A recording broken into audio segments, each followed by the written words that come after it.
Henry Giroux is one of the, he would probably reject the term founding father too, but founding father of the critical tradition. Him and Paulo Freire are two of the earliest, Henry especially in America, and Henry is still around, which is super exciting. Education deals with needs and issues that arise from the groups involved. Yes, he is a critical educator like me, so teachers, but I don't want this morning session to be about teachers.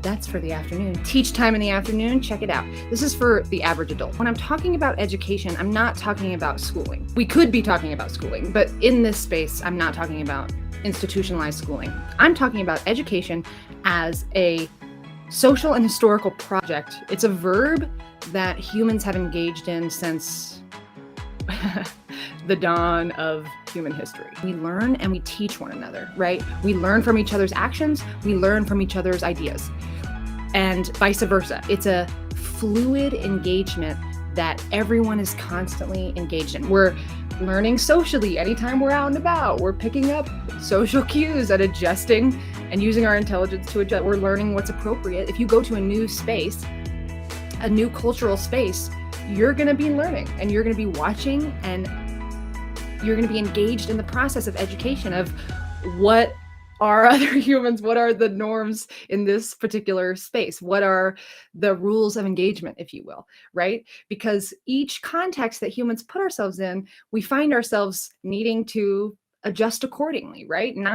There's not going to be one set of rules that you can follow that makes sense in every situation. There are some like human truths of being kind, but what kindness looks like is going to be different depending on cultural context and different spaces. So yes, there are some things that resonate with all of us, but how to actualize that depends on the context every time. So this is a process. This also means you need to be able to independently determine what needs and issues are. You can't have an authority telling you, here's what matters, right? Here's the needs, here's the issues. This is a skill that we each need to develop independently. You should be skeptical of anyone telling you what needs and issues are, not because you don't trust them, but because you need to determine that for yourself. It requires an independent thinker to truly identify what are needs and issues. It can't just be these blanket statements. Like, it really does require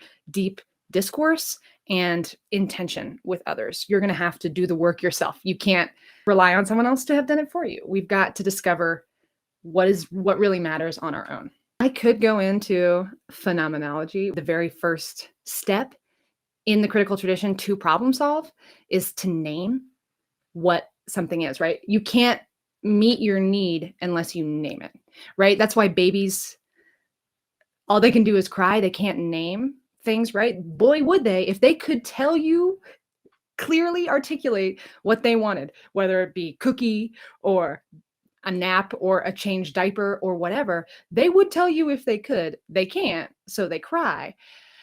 But that speaks to how vital naming and labeling things are. And we have that power as adult humans with language.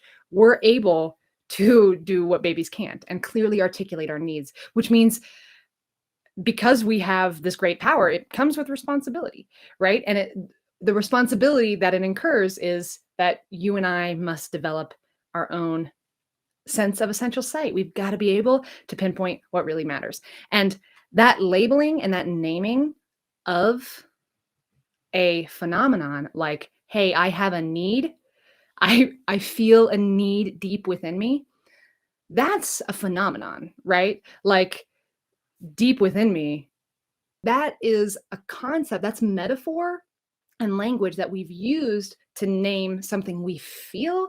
But like science, there's no test you could do that says, oh yes, I've run this test and they have this and this need, right? Some needs, sure, like I need more vitamin D. Sure, you can run a test for that, for physical needs.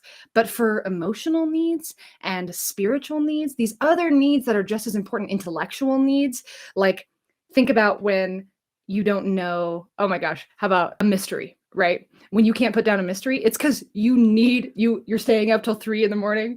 because you've got to finish this book, because you desperately need to figure out the ending. You've got to know. You must know, or you're staying up to binge watch that cliffhanger show that you've been watching. You need to know. You must know. It's desperate. It's in you. It's real. And it's deep in you, right? Yeah, no science could really prove that. I mean, maybe your heart's racing, blah, blah, blah. But it couldn't say, oh, yes, they need to finish their mystery novel. That will cure this need.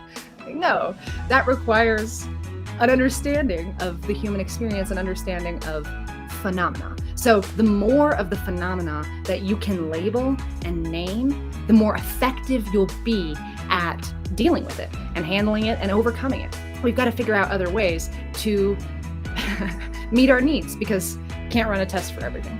And even before humans were running tests on things, they were able to identify and label their needs.